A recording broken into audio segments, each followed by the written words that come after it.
you? Good, thank you. How are you? Good. Just trying to stay warm. Evening, Liz. Evening, Drew. Howdy. Top of the day, Roy. Hey, Patrick. Good to see you. Good to see you too. Hi, Christy. Ben, good evening. Hello. Hi, How Kimberly. you doing, Patrick? Doing well. Howdy.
How are we doing on Core America? Hi, Chris. We have a quorum. Awesome. All right. We started in 1 minute.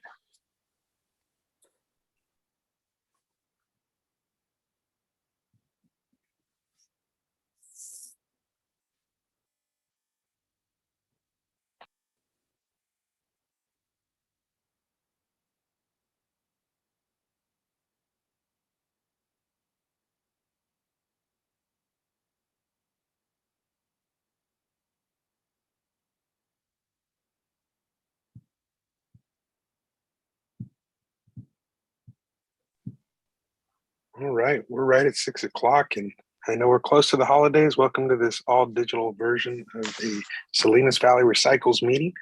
I'm going to go ahead and call us to order and see if maybe Liz Silva would mind leading us in the pledge. Okay, let me get my Thank flag. you, Liz. Begin. I pledge allegiance Allegiance to To the the flag of the of the United States of America and and to the to the republic republic for which it stands, stands, one one nation, nation, under under God, God, indivisible, with liberty and justice for all. Thank you, Chris. Thank you, Liz. All right. With that, let's have a roll call. Director Craig,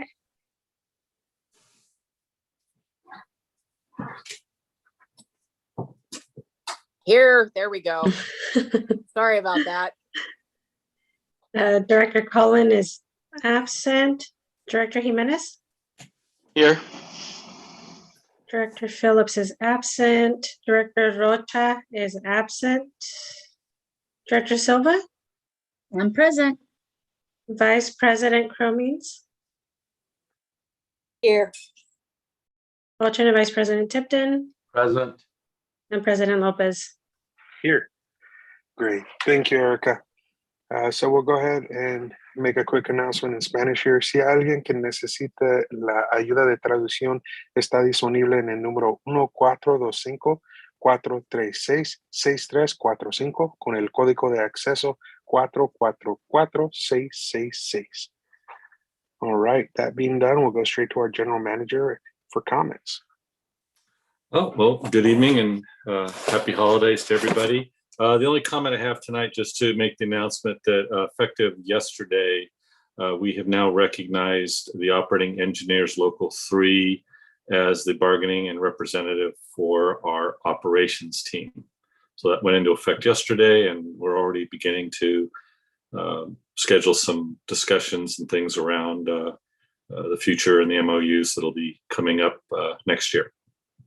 That's all I have for tonight. Great. Thank you, Patrick. We'll go to department manager comments, and I'll ask folks just to jump in here.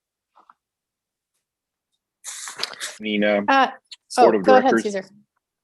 Just a real quick update. I forgot to do this during our EC meeting earlier this month, but on November 29th, we did have a transfer truck that caught on fire on its way over to Johnson Canyon. So I want to give you a heads up.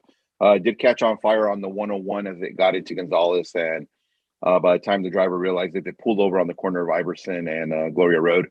Gonzales Fire Department assisted us, and staff from the landfill actually came down with the water truck and equipment. And we were able to take it out, turn it off. But we did have about $30,000 worth of damage to that aluminum trailer. We are looking at repairing that trailer. We did have to unload that load of trash to kind of salvage that trailer and the equipment and to get the fire out. But the guys did a great job. Staff did a great job. They cleaned up that area where we did dump that load. We worked with the local landowner that was there as well, who actually assisted us with a little bit of water. And by the next day I went by there, you couldn't even tell where the fire was at. The guys did an excellent job cleaning up the mess. But just want to let you know, we did have the fire. We believe it was a burn barrel that got into the trash somehow at Sun Street. Someone dumped some hot ashes, and that ignited as the load was en route to the landfill. So just a quick heads up for you. Thank you. Thank you, Caesar. Mandy? Mine's not excited as exciting, if I could talk, as a transfer truck fire, but resource recovery staff will be out at the King City Parade of Lights tomorrow evening, and then we also will be at the Gonzales Parade of Lights on Saturday evening. And we did attend the Soledad Parade of Lights a couple weekends ago. So just we're slowly but surely getting back out there in the community and events as they start coming back. So we're excited to bring the float and Wally back to the community. Thanks. Thank you. Anybody else? All right.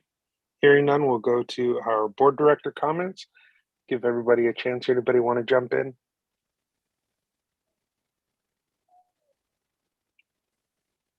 All right, hearing none, I'll make a quick announcement. I want to congratulate Soledad. Unfortunately, I couldn't make it this last weekend to their centennial gala. I hear it was fun, and I hear the after party was especially fun. Unfortunately, my grandmother fell that evening and afternoon, and we wound up in the hospital with her all evening.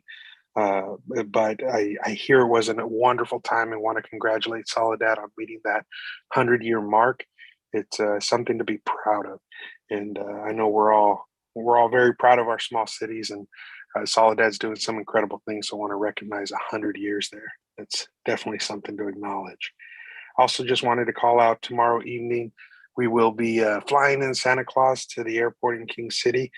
We have a ton of volunteers, but if anybody wants to come out and help us spread joy, we've got about 350 McKinney-Vento families identified. That's a homeless definition under the schools, and they're going to be receiving gifts for their families, all the kids in the family, as well as a Pozole box, and Santa will be flying in a helicopter from Fort Hunter Liggett with his camo suit on, since it is a military transport. The reindeer are resting up for Christmas, so the folks at Fort Hunter Liggett agreed to fly Santa in for us. But we've got almost 100 volunteers coming out to help us. So if anybody wants to come out and help us spread joy, that'll be tomorrow at the airport in King City. The event starts at about 3:00, but if anybody comes out, we'll be out there on the tarmac from 1:30 to about 6, right up to the parade. And we're all going to run over and join the parade with Santa as well. So everybody's invited to join. With that, I'll wrap my comments. Give one more shot, see if any directors want to make any. Yeah, Chris, I'll go ahead real quick, and Go I for just it, want to Ben. thank you. I want to thank you for that acknowledgement of our 100th, our centennial celebration. It was a good time by all. In addition to, I want to also thank the Solid Waste Authority for coming out and participating in the parade. It was well attended, and everybody had a real good time. And Santa showed up as well. Unfortunately, we couldn't get a helicopter to deliver him, so we had to drive him in. But we had a good time. So thank you so much. Thanks, Ben. All right, and we're going to keep rolling here. We're going to open it up to public comment. This is an opportunity for the public to share comments regarding items not on tonight's agenda. We ask that folks keep it to 2 minutes this evening and use the raise hand function, which is at the bottom of your screen or in the reactions tab, depending on your version of Zoom. *9 via landline will raise your hand and let us know you wish to be recognized. Seeing no hands going up, we'll close the general public comment portion of the agenda and announce that we'll be heading into closed session for 2 items. Pursuant to Government Code Section 54957.6, on item 1, we will be providing instruction to General Manager and the CAO Patrick Matthews, as well as Assistant General Manager and Operations Manager Cesar Zuniga, and General Counsel Roy Santos to negotiate salaries and benefits with Solid Waste Authority employees, management, and non-management. And item 2, pursuant to Government Section 54957B, to consider the performance evaluation of the General Manager, Chief Administrative Officer Patrick Matthews for 2021. Are there any public comments regarding the 2 items on closed session this evening? We ask it, just as before, use the raise hand function, *9, or down in your reactions tab in order to be recognized. Seeing no hands going up, we'll go ahead and recess to closed session. I'll check with council if there's anything else that we need to announce before going to close. Sorry, it took me a second to find my mute button. No, Mr. President, that was sufficient for to enter closed session. All right, perfect. And then at this point, I'll ask commissioners to look at their email. You should have received an email earlier today from Erica with the link for closed session. And we will be back. Mike, what do you think, Patrick? 20 minutes? If that long, I don't think it'll be more than 10 probably, but depends on the amount of discussion. So no promises, just trying to give people a scale of when we'll be back. We'll see you all in a few minutes. Thank you. Thank you.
Rosie, can you please give me a host or co-host abilities?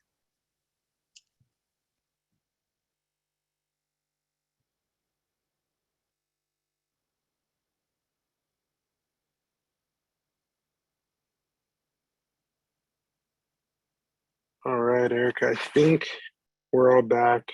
Can we go ahead and do a roll call back into open session? Just a second, let me move over. No problem. General Counsel and Director Rocha.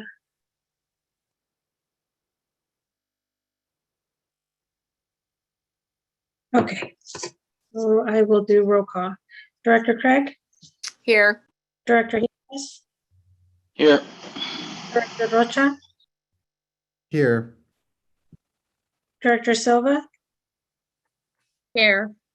Alternative Vice President Tipton, Present. Vice President Cromines, Here. and President Lopez. Here. Thank you. With that, we're reconvening in open session. It is 6:26, and I'm going to turn to council and see if there's anything to report out of closed session. There's nothing to report out at this time, Mr. President. Great. Thank you, Roy. All right. At this point, we do have a consent agenda before us. That is items 3 through 9. Is there a director who'd like to pull an item from?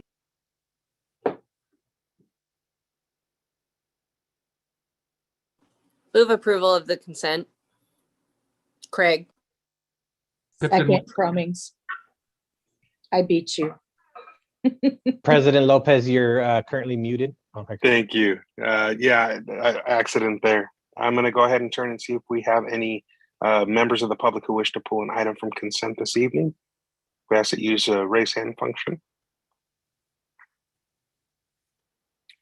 See no hands going up, we'll bring it back. I did hear a motion from Director Craig and a second from VP Cromines. So with that, I will ask Erica to take us through a roll call vote.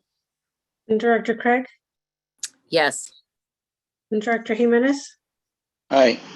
Director Phillips is absent, Director Rocha, yes. Director Silva, Aye. Alternate Vice President Tipton, Aye. Vice President Cromines, Yes. and President Lopez. Yes, motion carries. Thank you so much.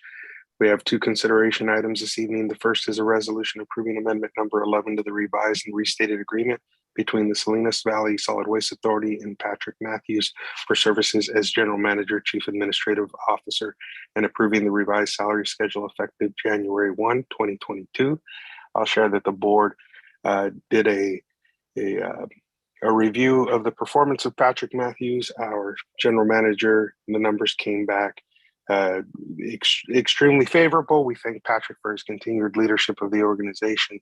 And with that, we had some discussions about some changes to the salary, as well as a 5% overall increase in pay. And so with that, I'm going to turn and see if there's any additional comments Patrick would like to make before we continue forward with this item.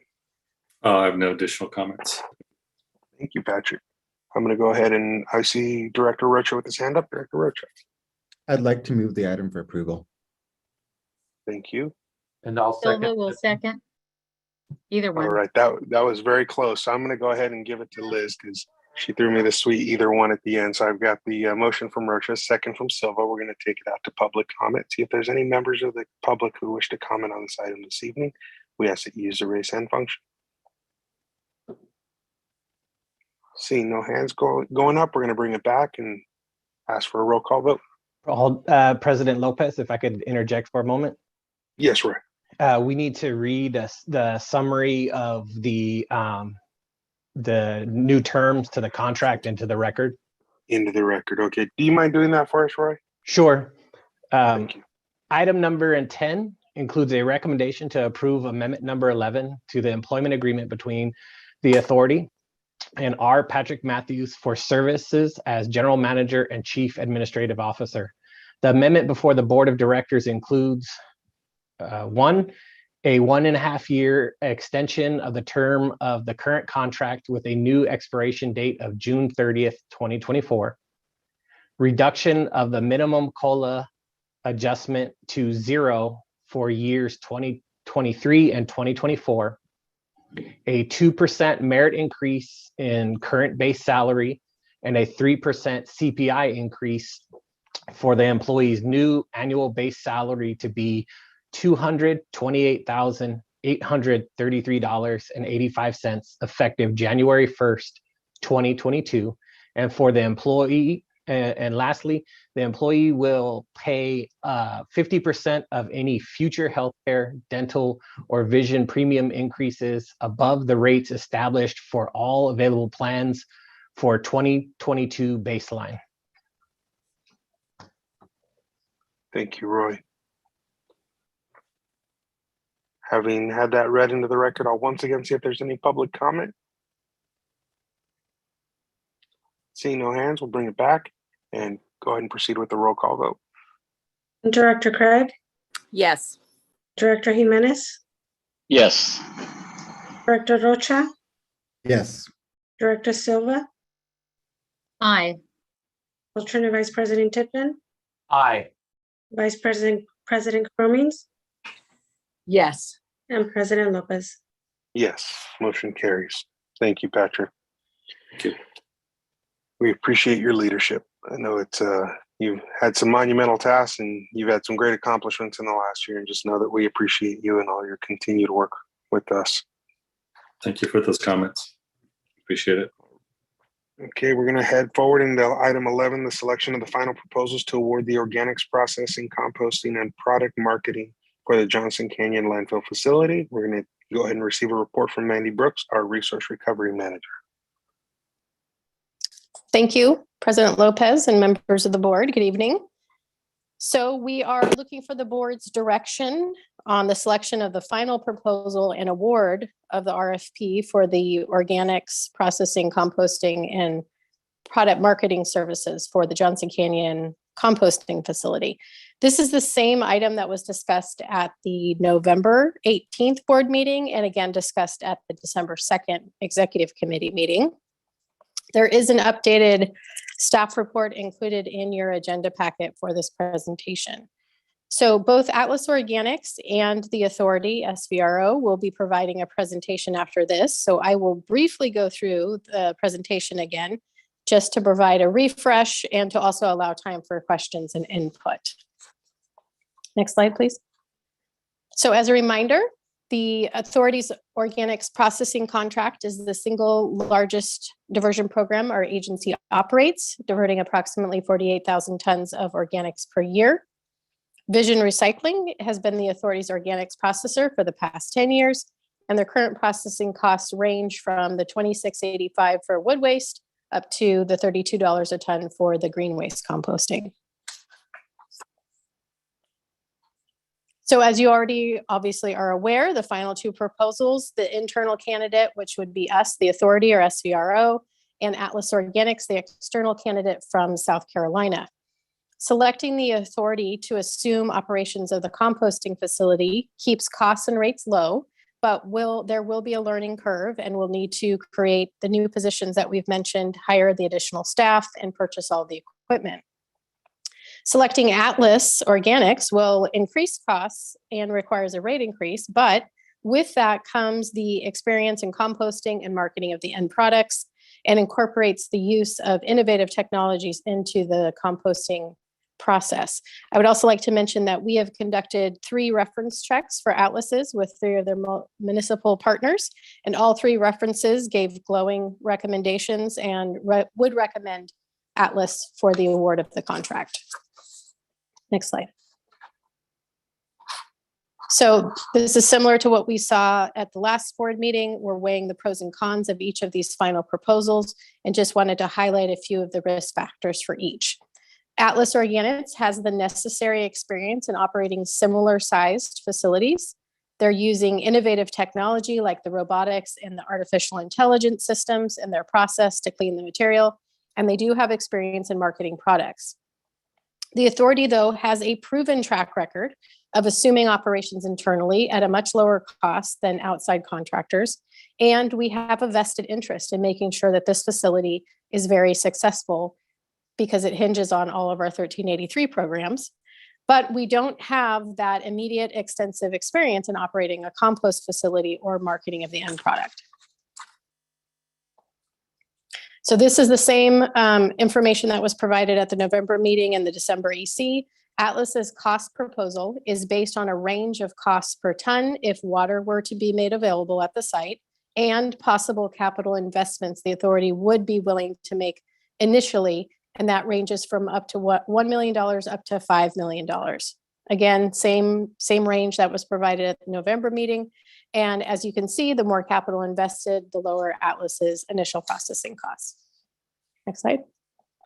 Again, same numbers, but in order to make a comparison between Atlas and the authority's cost proposals, we assumed across the board a $3 million capital investment for hard infrastructure for each, which brings Atlas's final cost between the $38.11 and $41.66, and the authority's final cost is still the $30.64.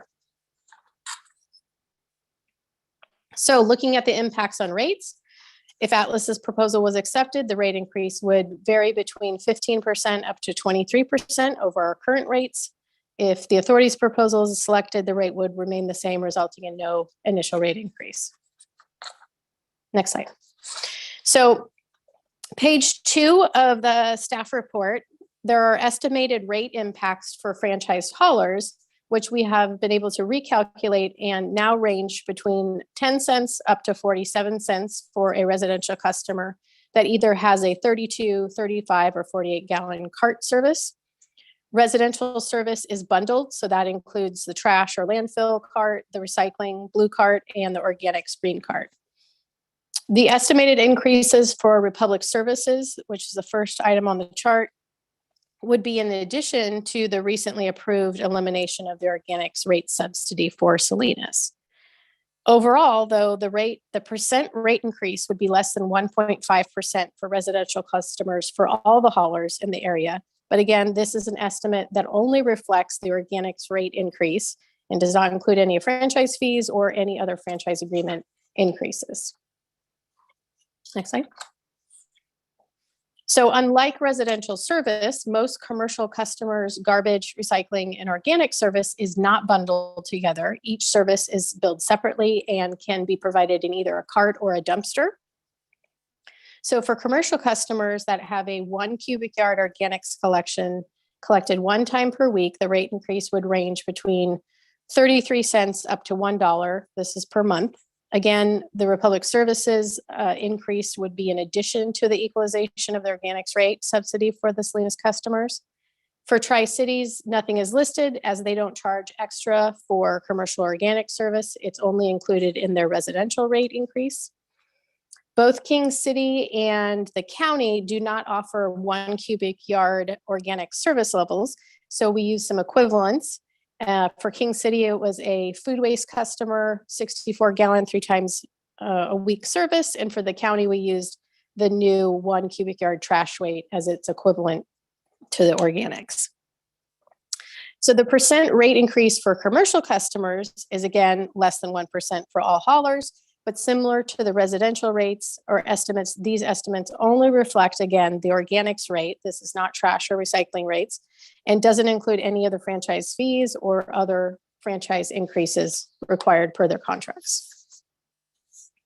Next slide. So just to summarize the requirements for each proposal, the authority requires a $2.4 million capital investment with $2.9 million in replacement set aside over the next 10 years.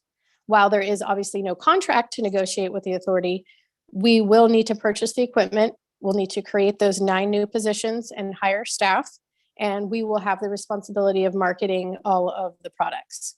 This results in no rate increase in the first year, but there would be probably potential for future CPI increases. Atlas's proposal requires an equal $3 million capital investment if we want to keep those initial costs low, and the equipment and maintenance replacement costs are already incorporated into their proposal. We'll need to negotiate, obviously, a contract with a minimum 10-year term with Atlas, but again, they will provide all the infrastructure, work on hiring local staff, and marketing of all the products. This results in the 15 to 23% rate increase for the first year. After that, potential CPI increases based on the contract negotiations. So unless there's questions, I we'll hand it over to Atlas Organics, and I believe we're joined by Jorge, Eli, and it looks like Joseph. Thanks, Mandy.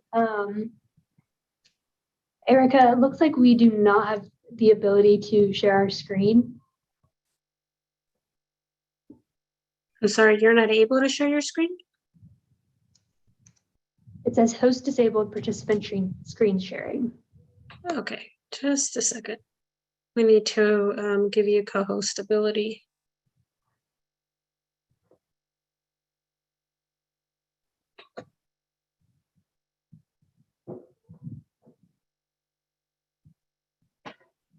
Eli, you should have co-host ability now. Perfect. I do. Okay, perfect. Great. And We're it also does, joined. I'm sorry to interrupt. It does seem Dr. Rota has his hand up. Yeah, when you said if there was any questions, Mandy, I put my hand up. I just had one quick question on it said that the Salinas Valley Recycle would have to put forward the costs for the equipment and materials. Do you know how much that would be for us to invest in that? Do you mean the 2.4 million? So can you go back to the slide that was the summary comparing both of them?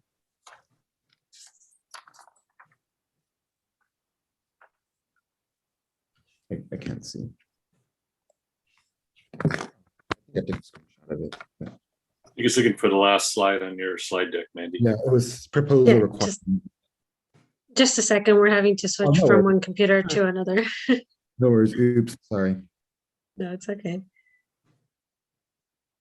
Maybe I can start answering some of the questions. So the 2.4 million in initial capital investment has already been budgeted in the authority's budget. There is money that was approved at the November meeting. Is that right? If I'm getting that right, Ray or Patrick? Oh, that is not correct. That is not correct. Never mind. No, Don't listen to me. we have money.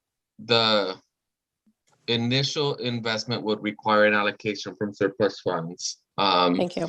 The annual set aside is included in the budget. The annual amount, the amount that's included for replacement is included in the proposal as an annual set aside. Okay, so the question that I had is on the fourth bullet. It says purchase equipment, hire 9 new staff and market materials. Is that included in the 2.4 or the 2.9 million? The 2.4 is included. That's where that's included. And so then what does a $3 million capital investment for Atlas mean if they already have the purchased equipment and the staff? What would their capital investment look like? They are looking at approximately a $6 million capital investment. They do not operate any facilities in California and don't have any equipment here locally. So they would be bringing all of that with them, which is I think it's a total of 6 million. They can verify my numbers. And then they also would be building the robotic system and AI technology, which requires it requires a concrete pad and a building to house it and a sort line and all the trommels and the screens to make their process work. They'd be starting from scratch on their side. Yeah, maybe just to clarify, I think Atlas's investment would be between 12 and $14 million total. Maybe can clarify. So say it again, Patrick. I didn't hear you. Oh, I'm sorry. I'm just asking Mandy if I can step in and clarify because I have the capital. So thank you. Yeah, Atlas provided us an estimate of basically their non-mobile processing equipment.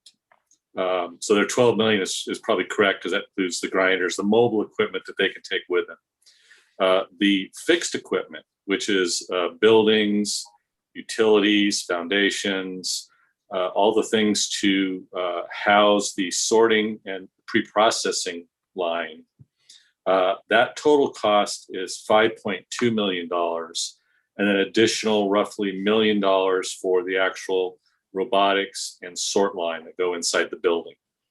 So what we had asked Atlas to do for us was to provide us cost offsets if we were to invest in the fixed component of their investment, which is up to $5.2 million.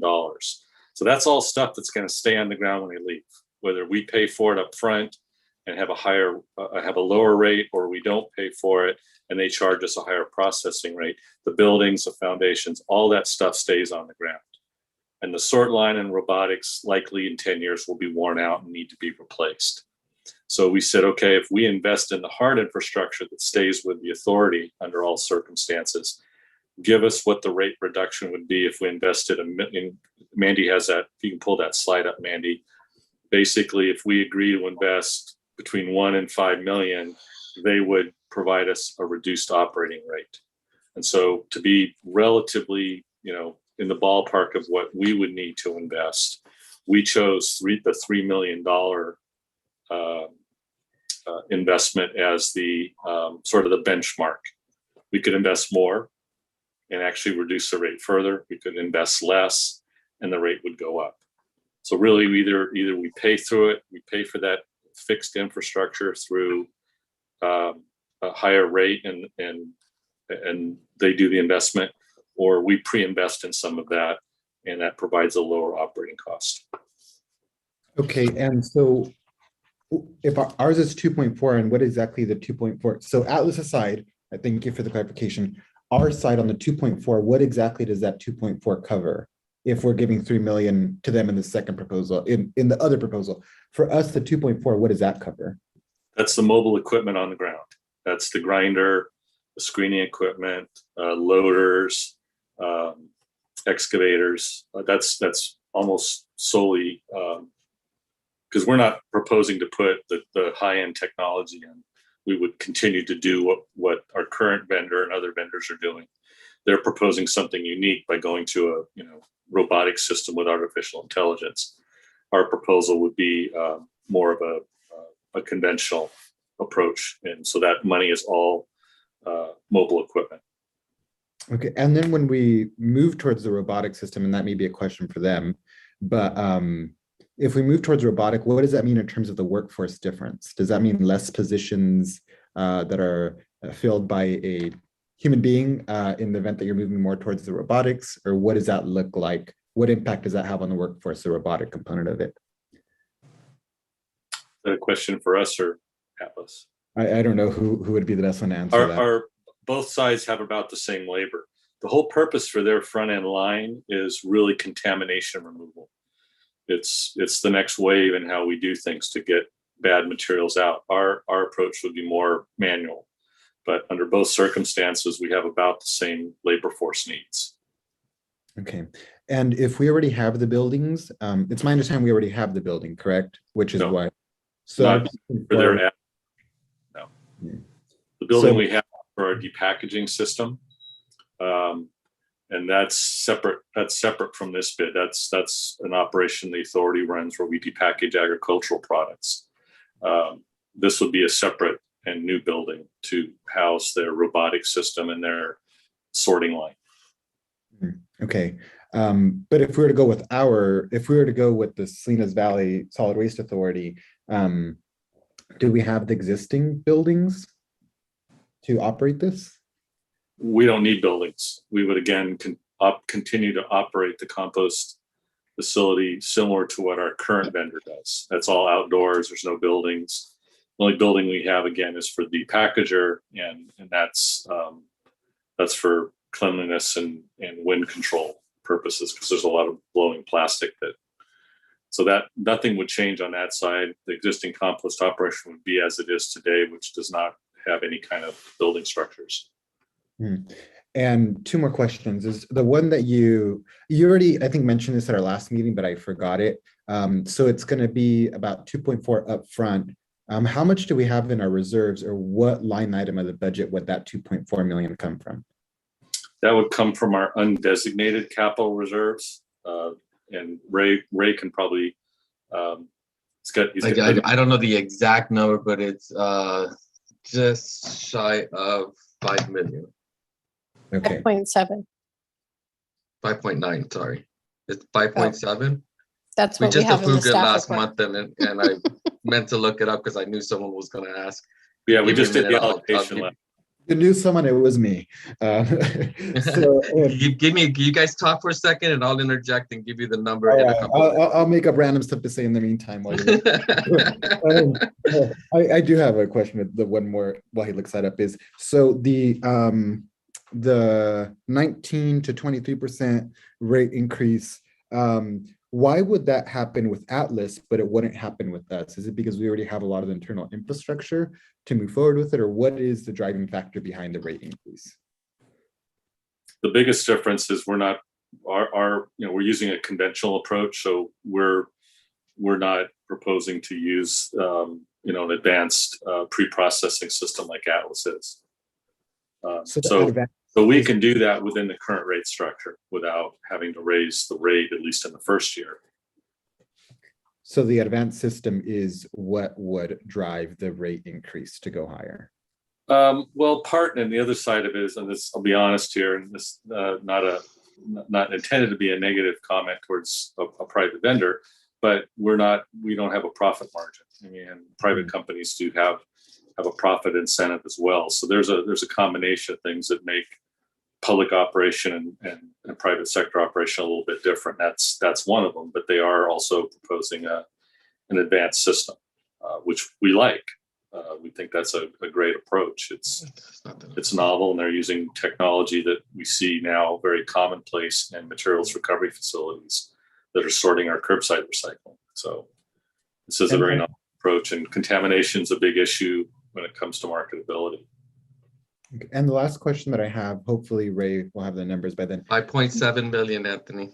Oh, thank you, Ray. The last question that I have is the current employee or the employees that would be working in the Salinas Valley Authority program, should we go in that direction, would they be classified under a particular labor group, a particular labor union?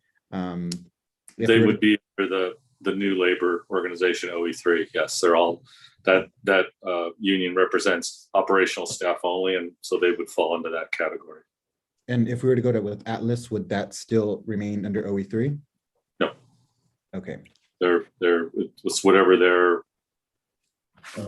however they're structured. I don't know if they're union or not union, or whether there'd be a unionizing effort later on, but that they're private sector, and that's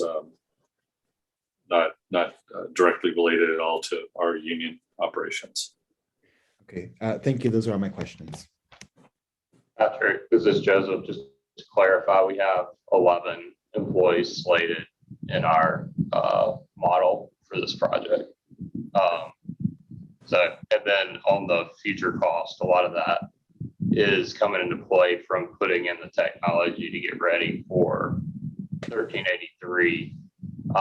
So putting in place the robotics, because as 1383 ramps up, contamination levels are going to ramp up.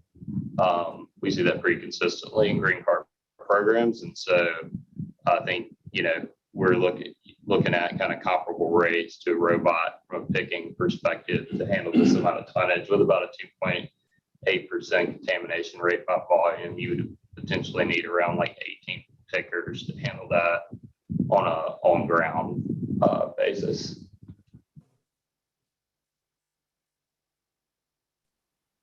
Thank you, Joseph. Eli, we'll turn it over to you all if you'd like to bring your presentation. Mandy, before we do that, I do see one other hand up from Drew. Sorry. Drew, we're going to give you the floor. Go ahead. Thank you. I've just got one quick question, and this may be addressed by the presentations. I don't know. I actually didn't get a chance to. I read the staff report. I didn't get a chance to go through the presentations. What's the expandability of the authority's efforts versus the Atlas efforts? Because I know that we're ramping up SB 1383. I know we're ramping up the amount of organics processing and the amount of organics that we have to pull out of everything. Is the existing facility for the Waste Authority versus Atlas going to be able to handle it through our cost analysis? Well, I will say that our current facility is capped by our air district permit. So regardless if the authority or the district, or I'm sorry, authority of Atlas operates the facility, we can only process up to 75,000 tons per year. So I'm not sure how to answer that question necessarily. If the authority were to assume operations, we could always add, the robotics and that sorting system later. That could be something that we could look at to improve the facility. But it's not necessarily a necessity in terms of if the authority were to take over, would we have to do that? I don't know. So right now, our facility is licensed for 75,000 tons. Is it capable of actually doing 75,000 tons? Yes. Okay.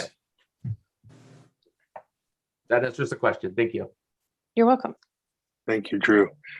I'm going to check one more time. See no additional hands at this point. We'll turn it over to the team from Atlas.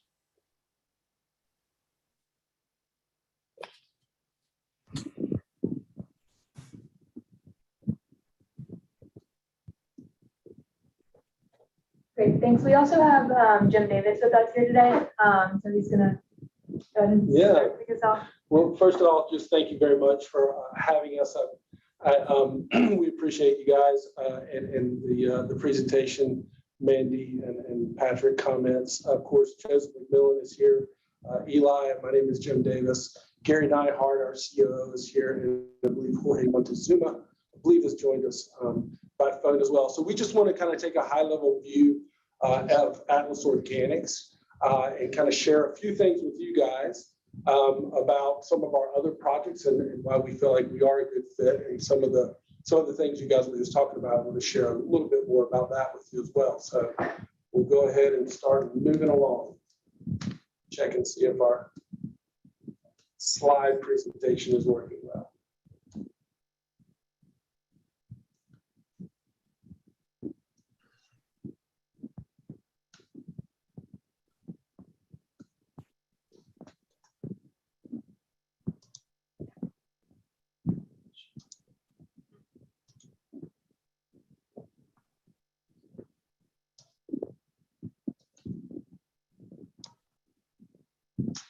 Sorry, 1 second. Sorry, guys.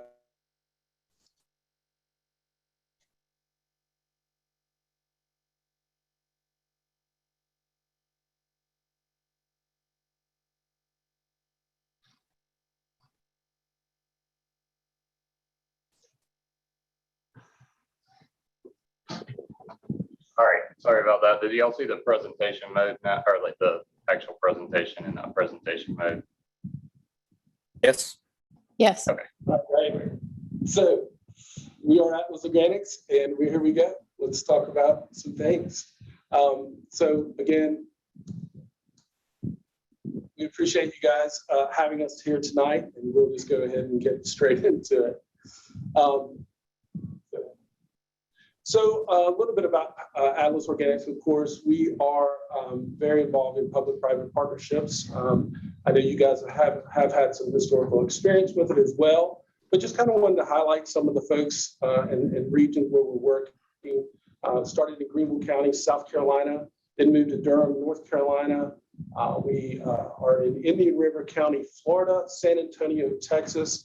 Recently, the graphic to the right is actually a little bit outdated, but recently have been given the award for Memphis, Tennessee, and just recently placed a modular unit in West Haven, Connecticut. So we're going to keep moving on. Yeah. Sorry, Jim, that your slide's not moving, just so you're aware. I know sometimes Zoom is a little funky. No, thank you, Mandy. We will hopefully get it. Jim, let me try to present if that's okay. Oh, that'd be great, Jorge. And then you just give me the go ahead, and I'll move to the next slide. Sure.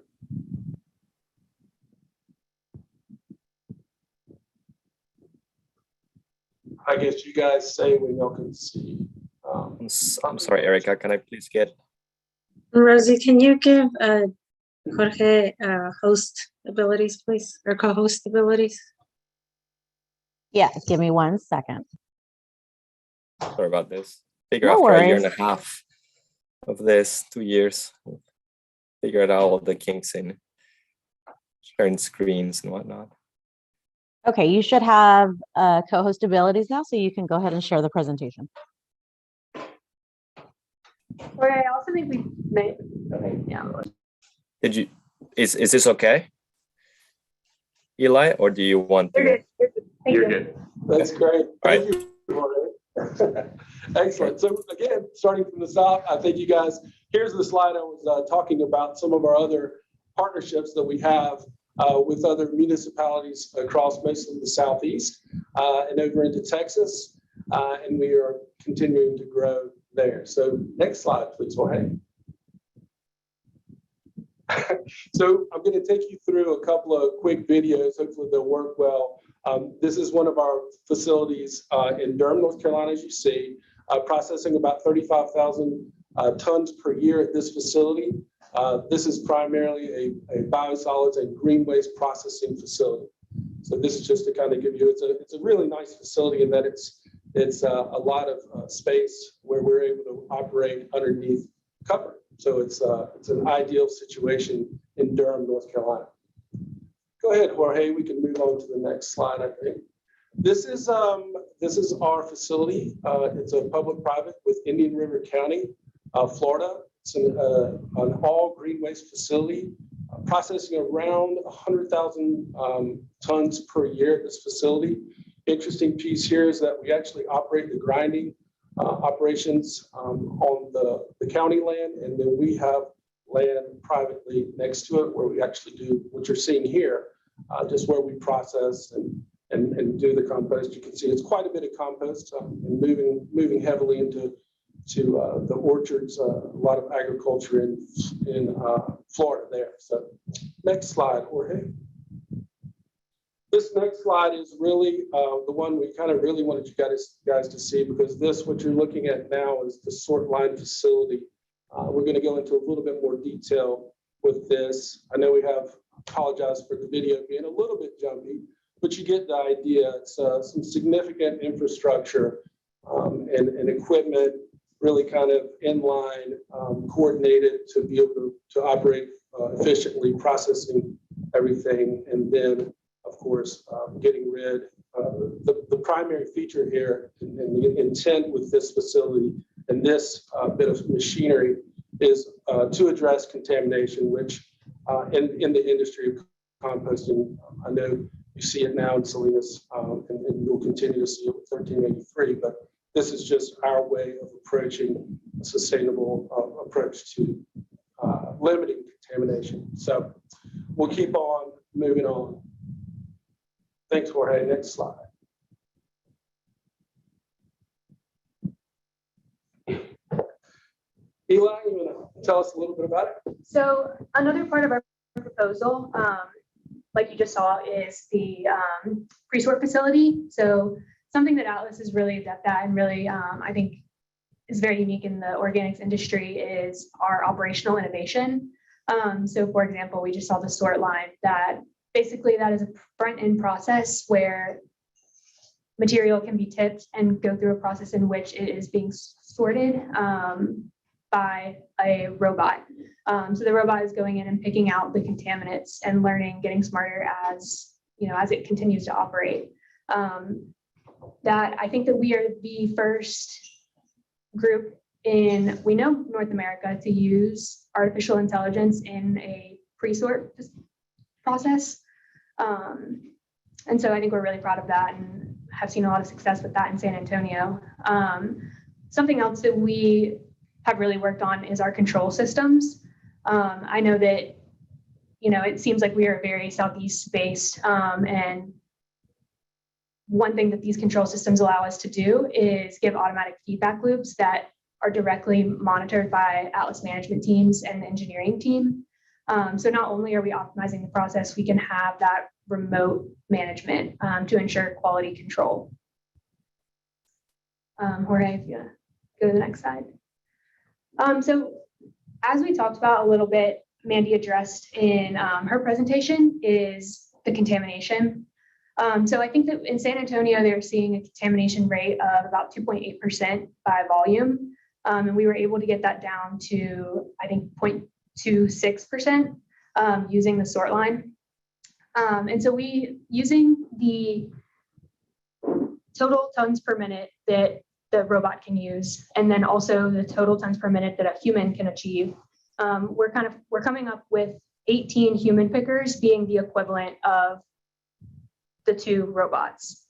And so we've calculated this to be an additional labor expense of $1,083,990 a year in order to achieve those contamination rates.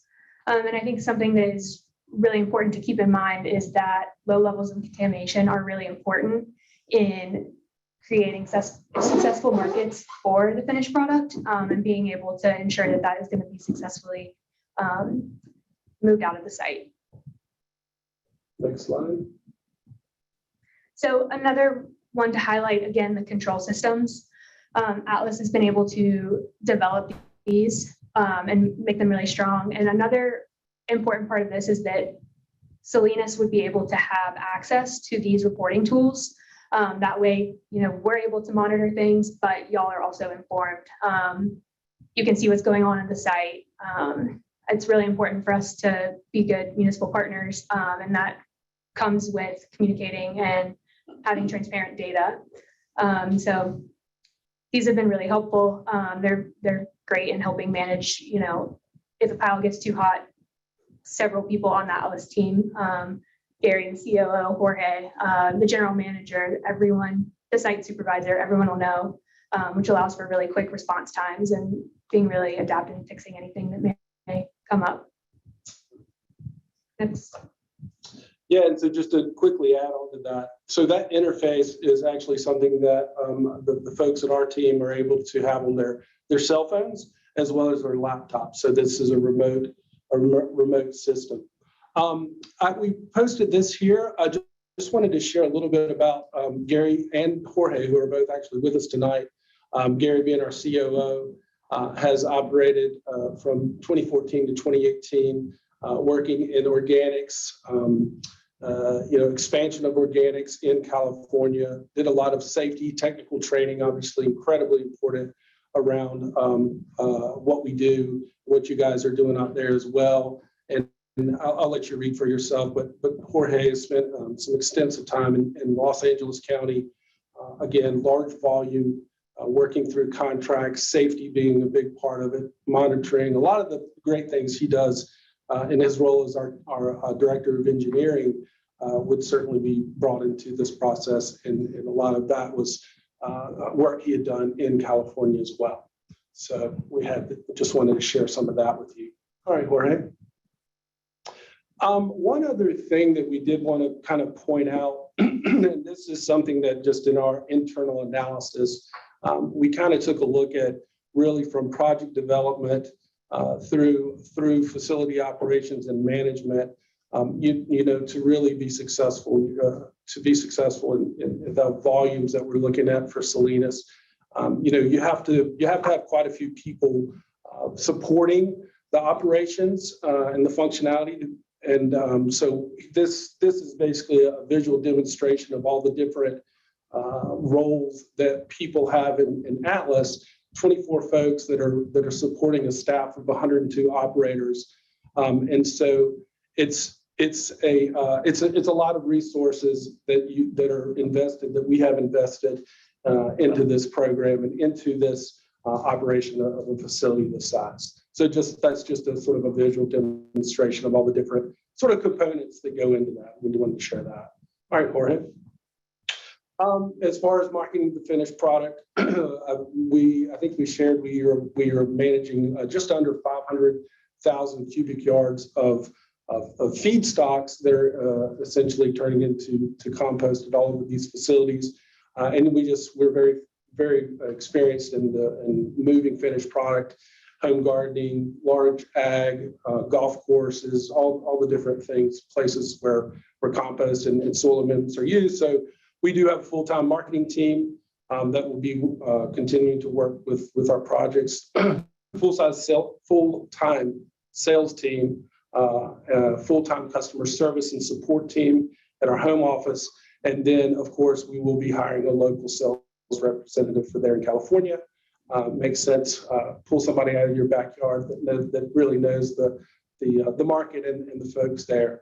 So just a little bit more about our marketing and sales approach is that internally, we work with a proven CRM, working heavily with HubSpot. So we have those tools that we're able to use. We have experience in specific sales verticals.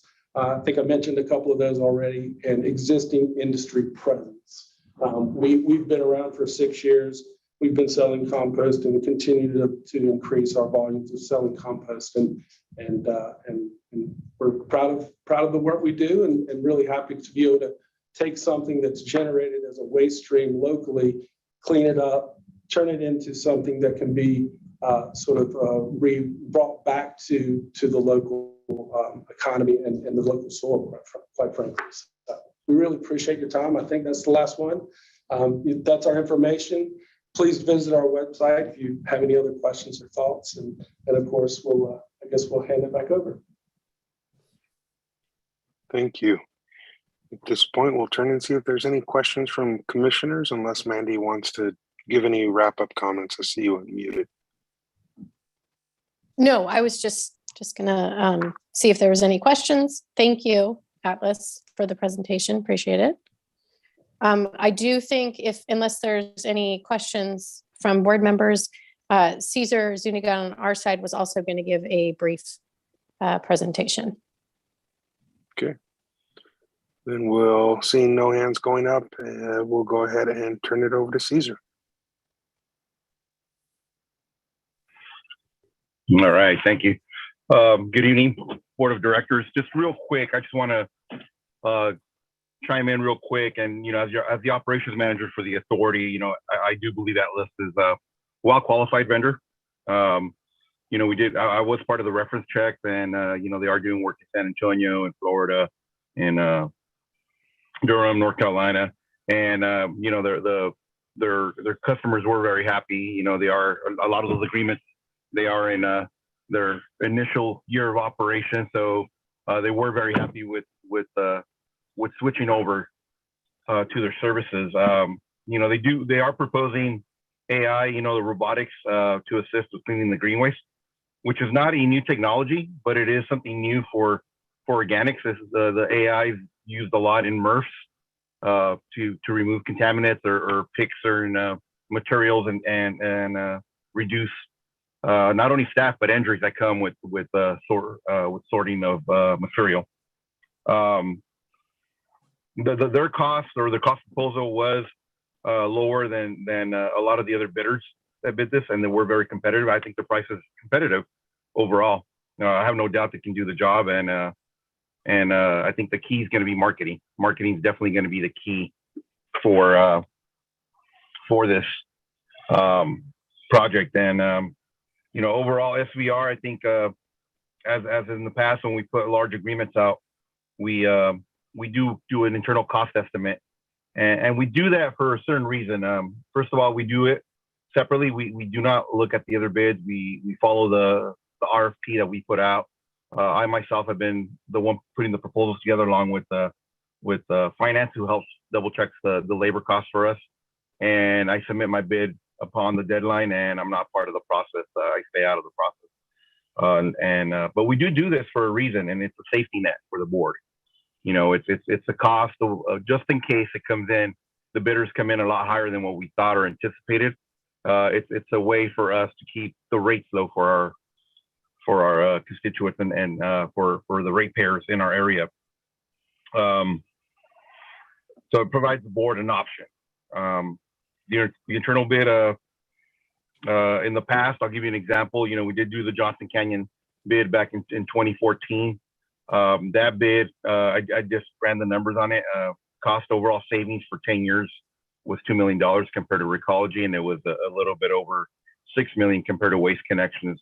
I did run the numbers for fiscal year 2020, 2021, and we in our proposal back then did put a cost in there of $3.7 million to run the Johnson Canyon facility. That's landfill diversion, and our actual cost was 2.5 million. So we actually did it cheaper than what we actually said we we're going to do it, but that's a safety net that we put in that we want to make sure that we account for everything that may be out there. Overall, I think either group can do the operation. It's a matter of how the board feels about it. Cost increase with the Atlas is anywhere from 10 cents to 40 cents for the typical residential customer, and up to $1 for the typical 1 yard commercial customer. So it's really how the board feels, if they're okay with increasing rates slightly, and go with the vendor and put the risk on them, or if the board feels like they want to keep the rates low. Our rate is lower than the current vendor. That's why you're not seeing a rate increase if we take it over in-house. We do not have the experience they do. We are landfill operators. I have no doubt that our team can be successful in it. I've got some employees who did work for Recology and did do the organics for them when they ran the organics for us back in the day. So I have no doubt that we can do the composting. The marketing is going to be key for us. So I think it's going to be key for us, and it's going to be key for Atlas as well. And with 1383 coming on board, that's just going to saturate the market. So, and the unique thing about our market, it's all ag. So you've got to work with the ag guys. You got to know the context, and you got to have the right price structure.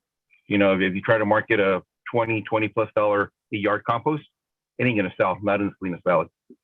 So that's going to be the key right there.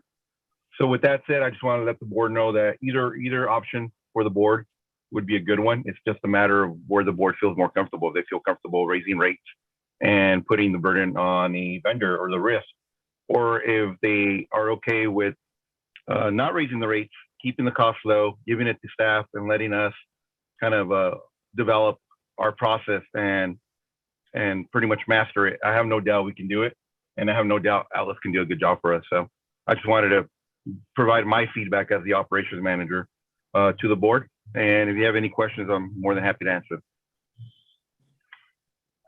Thank you, Caesar. Let's go ahead and open up. I do see a hand from Drew first. I'm going to take them in the order they popped up. So we'll go Drew and then Anthony.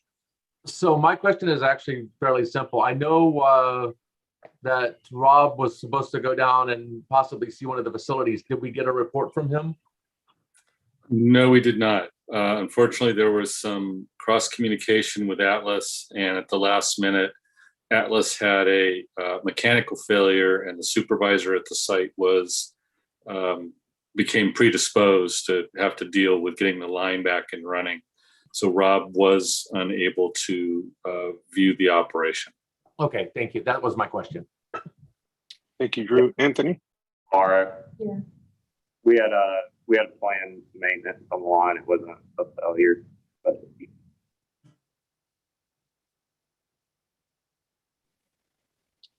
Anthony? Chair, are you looking for comments on direction at this point, or what exactly are you looking for? At this point, it's questions about the proposals that might still be out there. We still need to go to public, and then we'll come back for direction from the board. Okay, I'll save my comments then. All right, thank you. Any additional questions? All right, seeing no hands up, we'll take it out to the public. We ask folks to use the raise hand function, *9 via landline.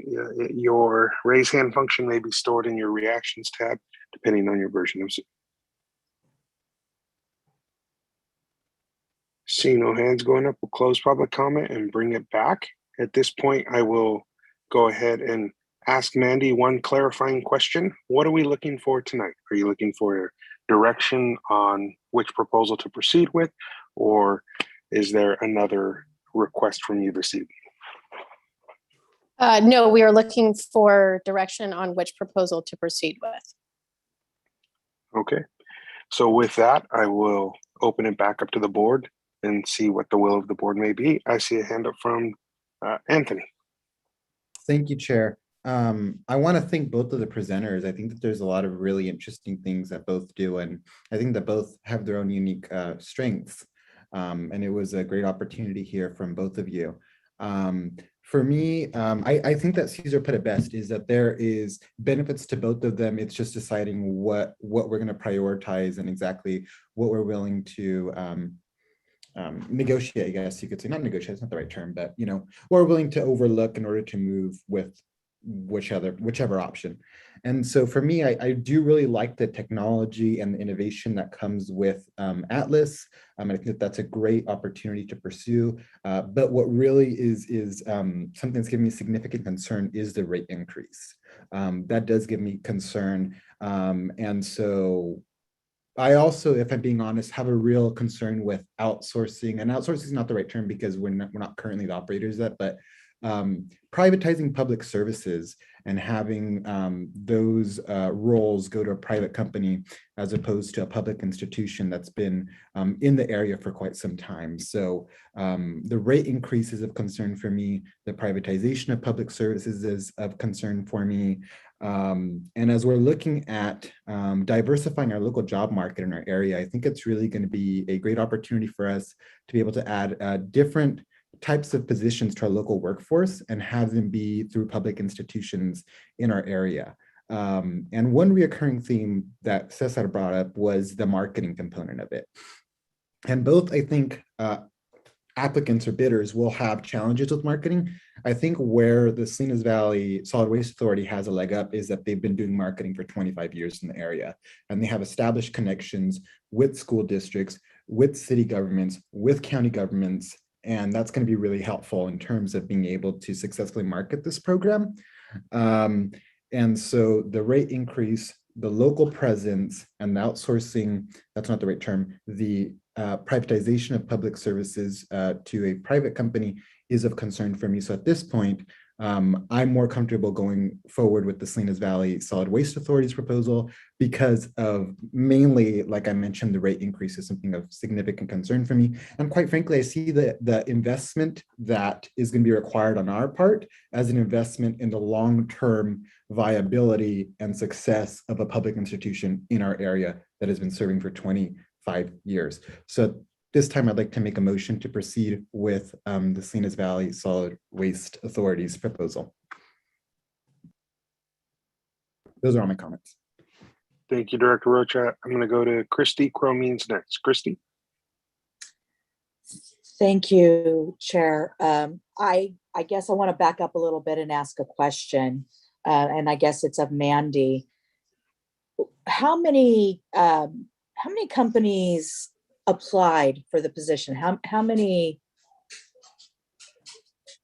did we get proposals from? I believe we received 4 external bids, and then our internal bid was the 5th. Okay.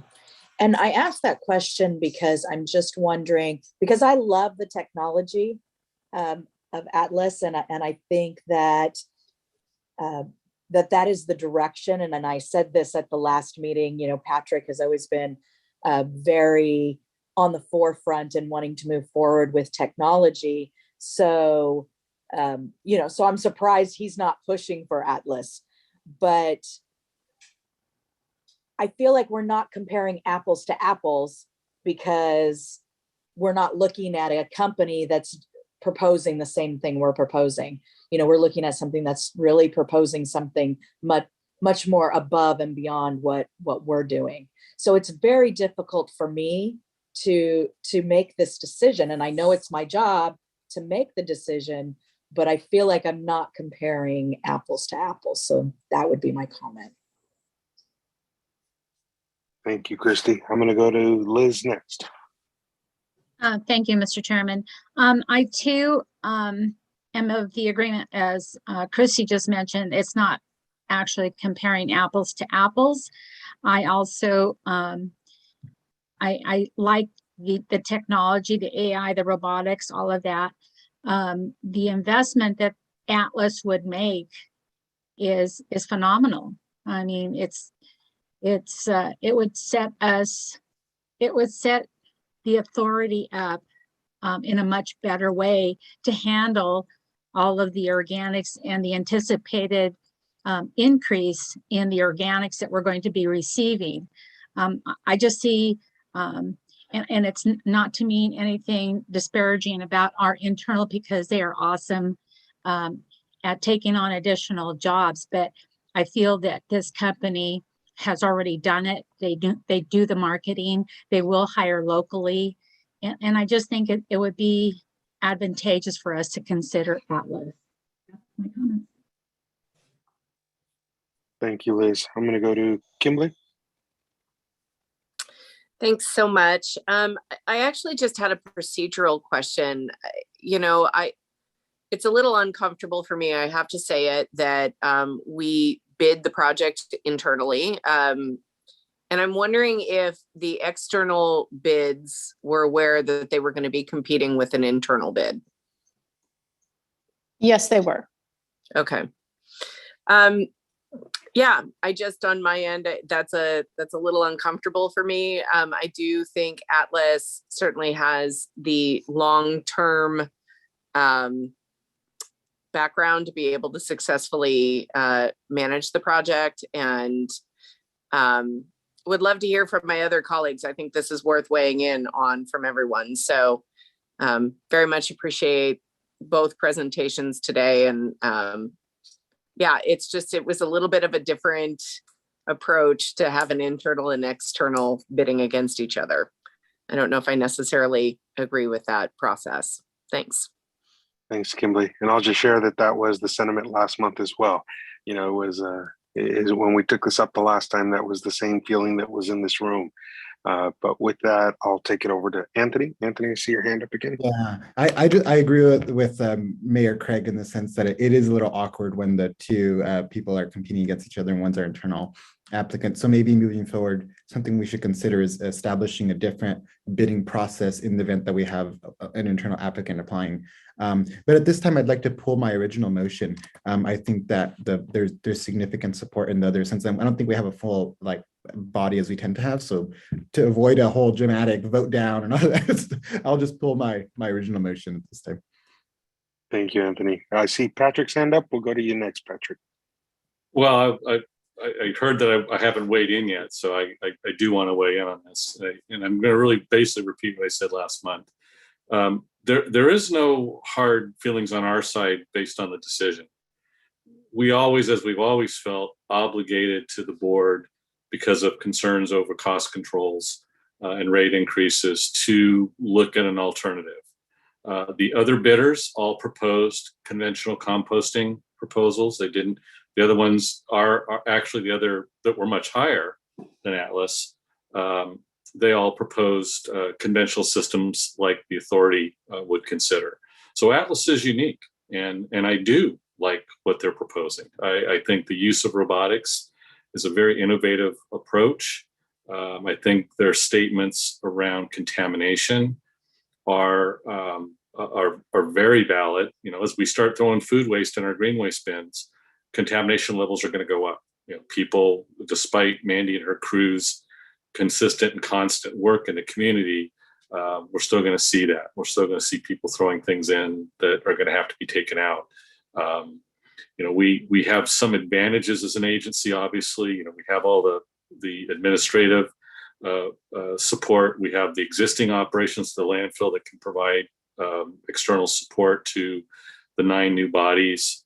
We have our C&D sorting system, which was actually acquired first and foremost to help us further high-grade organic materials that are in mixed loads.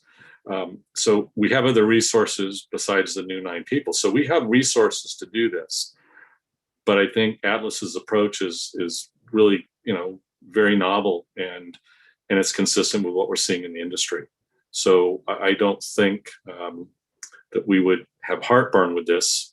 We just want to make sure the board would understand if you were to go forward with Atlas, there's going to be a rate increase. It's going to take our $50 a ton rate up to $57 to $61 in that range.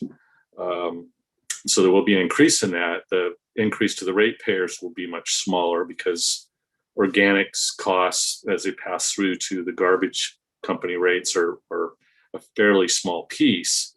But for our self-haul customers, our landscapers, others, that'll be a bit of a sticker shock. But they're bringing something new, and they're bringing a novel approach, and they're taking the risk, and they have the marketing experience. That's what they're bringing. What we're bringing is a hardworking crew, a history of an experience of taking over new operations and being successful with them and controlling costs. But there are risks, and I shouldn't say risks. There's a learning curve for us that Atlas doesn't have. But we would be perfectly okay with that as long as the board is content with the fact that there will be some rate adjustments needed.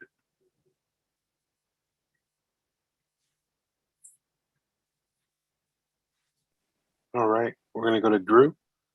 Thank you. So I'm of the opinion, like everybody else, I do see the technology. I appreciate the technology. I think we're seeing the wave of the future. We want to provide best-in-class services for our communities. One of the ways to do that is be an industry leader, be one of the front runners, be on the bleeding edge, so to speak. And I think it sounds to me like Atlas is on that bleeding edge, and it sounds like they're bringing best-in-class technology into this, and they can do what they want to do. They can do it right. So I'm leaning at this point very heavily towards Atlas.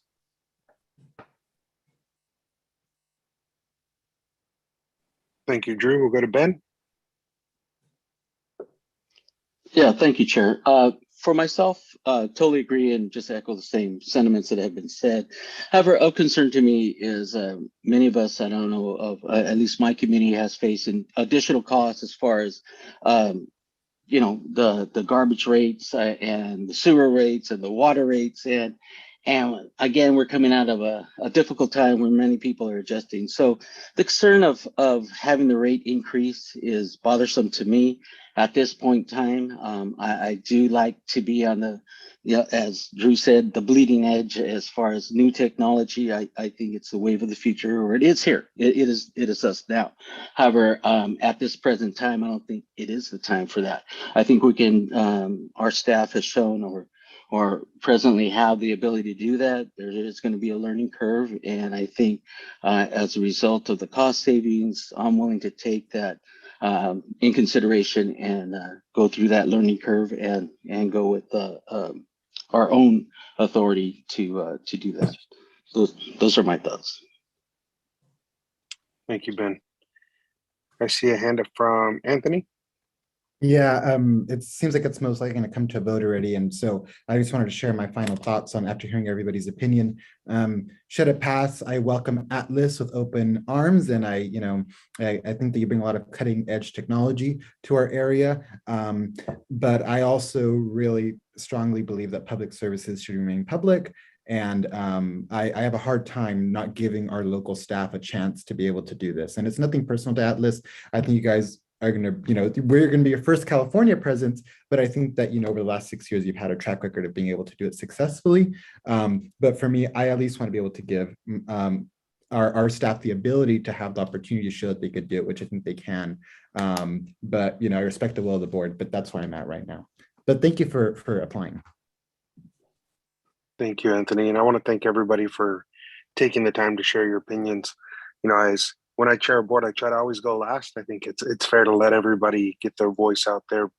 For me, I'm of both minds, and I know I said that at the last meeting. I see the value of keeping it internal, understanding that we have a proven track record here locally as an organization in meeting the needs of our public while keeping costs low.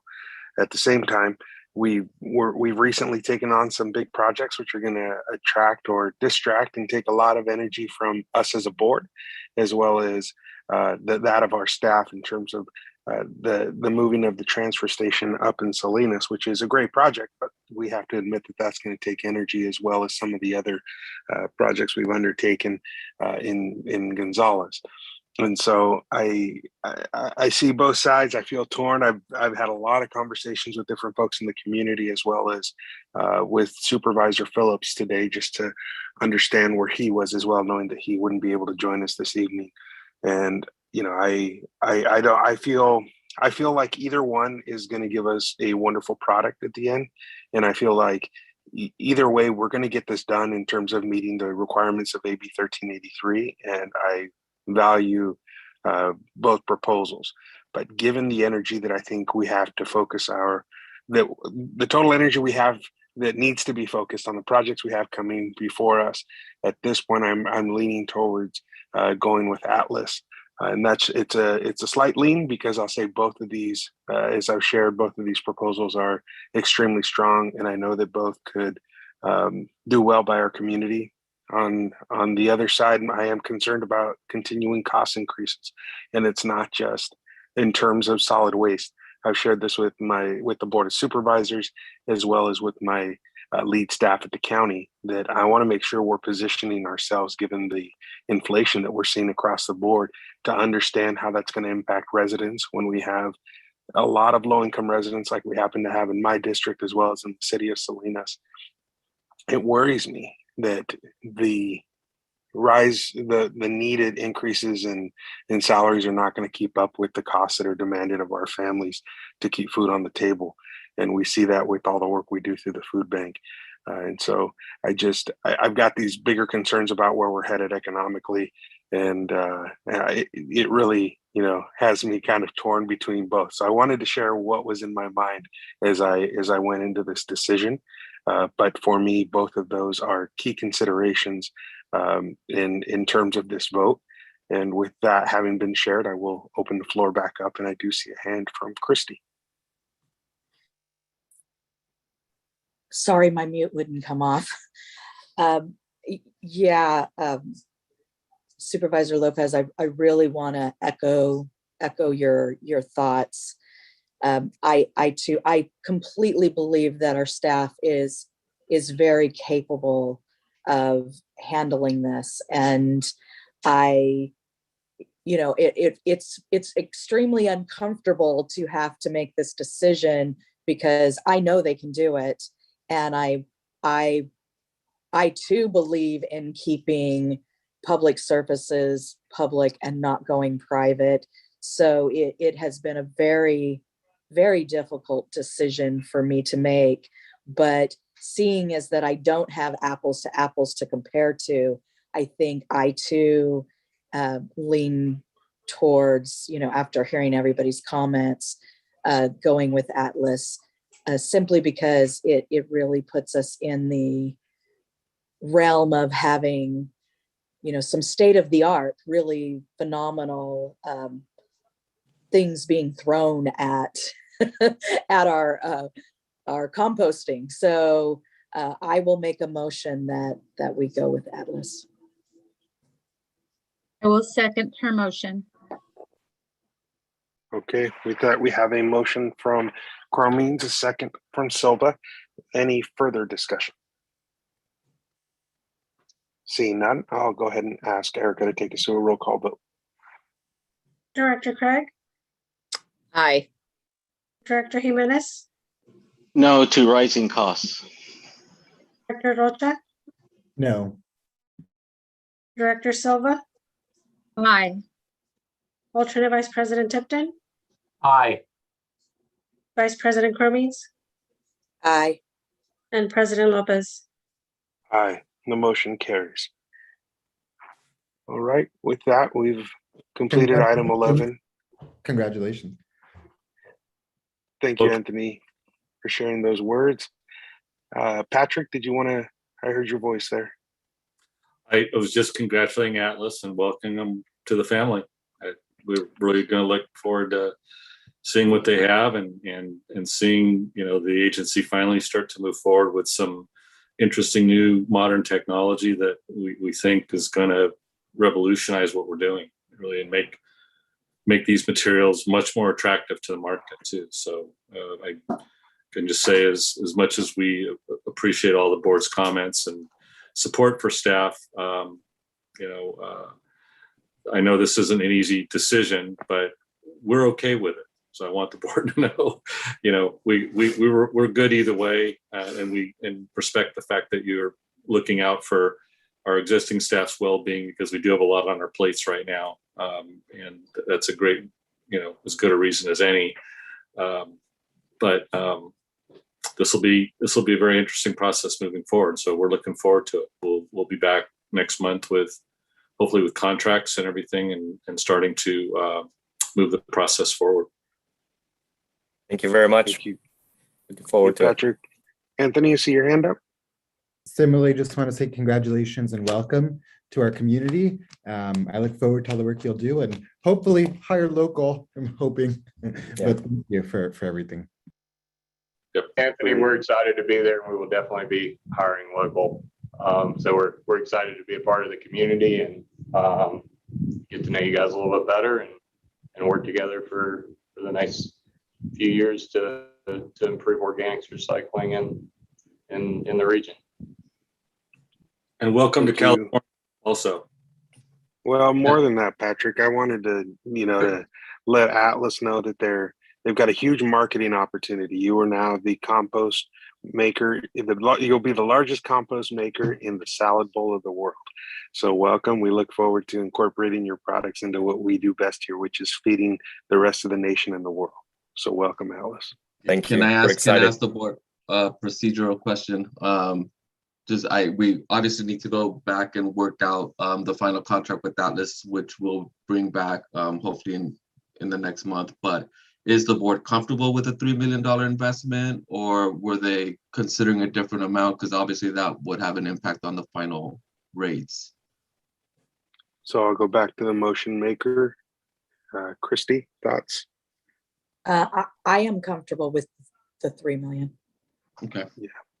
And it gives me a number to start working out on the budget. So if that's the number I'm comfortable with, then Mandy can work with that, and I can use that number as I write my budget. Great. I think that leaves us enough in that account. Yeah. I just wanted to say a friendly amendment, and it doesn't have to be a formal amendment either. It's just 3 million or whatever amount that it's going to take to keep the rates low. Obviously, having faith in our team to negotiate properly. But if it comes Right, back if it's to us 2.7, then it's 2.7 right? I mean, yeah. whatever it takes to keep the Absolutely. rates low, I would like. We can bring back a couple of options and a couple of resolutions. We could invest up to 5 million, but we'd be using up a large chunk of our undesignated capital reserves. Yeah, and I really wouldn't want to do that, Patrick. I'd like to, keep something in there.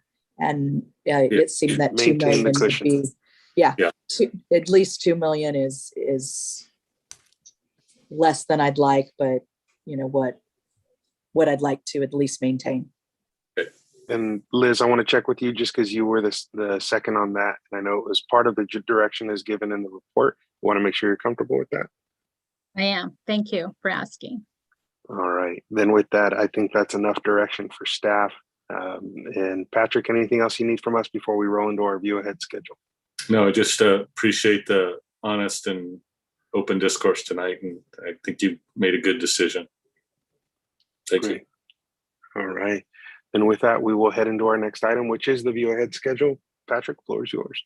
Very quick, fairly light January. I mean, we have the typical things coming back, employee survey results, number of new year things, budget adjustment, annual or the mid-year budget adjustments, a few new contracts coming in that are either being renewed or have been put out to RFP.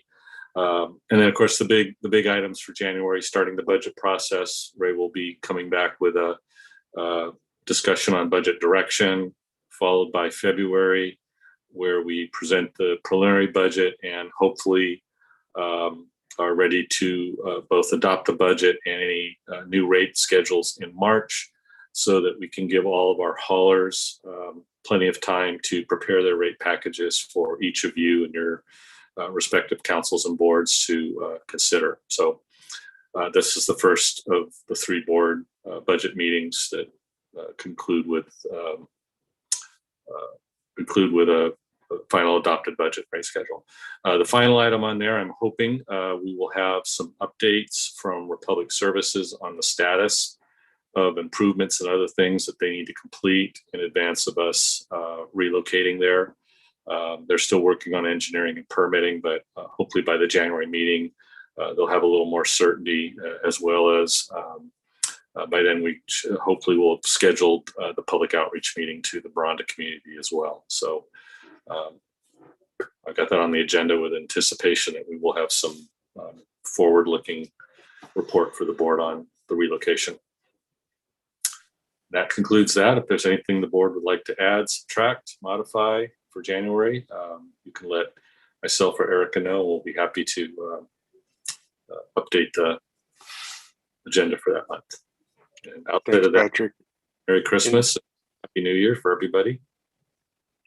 Thanks. I just want to ask one thing since we are looking ahead. Any updates that you can or wish to give in terms of strategic planning? Yes, we're working with the consultant right now to identify a date. We unfortunately may have a conflict for the date that we had discussed a couple months ago, which was the last Thursday of January. So we're going to try to work through that with the consultant in the next day or two. And if not, then we'll probably be doing another doodle poll and looking for an early February date for the retreat. I think Thank you, Patrick. Thursday's work, so we'll be trying to look for probably the second or last Thursday of February if we can't make the January date work. All right. Any questions or comments from commissioners, directors? I keep saying commissioners, too many boards. Sorry, guys. All right. I'm going to take it out to the public, see if we have any public input on this look ahead calendar. Ask folks to use the raise hand function, *9 via landline. See no hands up, we'll bring it back. And I believe with that, we are at the end of our agenda. So we will go ahead and conclude. Wishing you all a Merry Christmas, Happy Holidays. Merry Christmas. And we'll see you all very soon. Merry Christmas, everybody. Merry Christmas. everyone. Yeah, Merry Happy Christmas. holidays. Have a Bye. great holiday. Bye. Bye, everybody. Bye.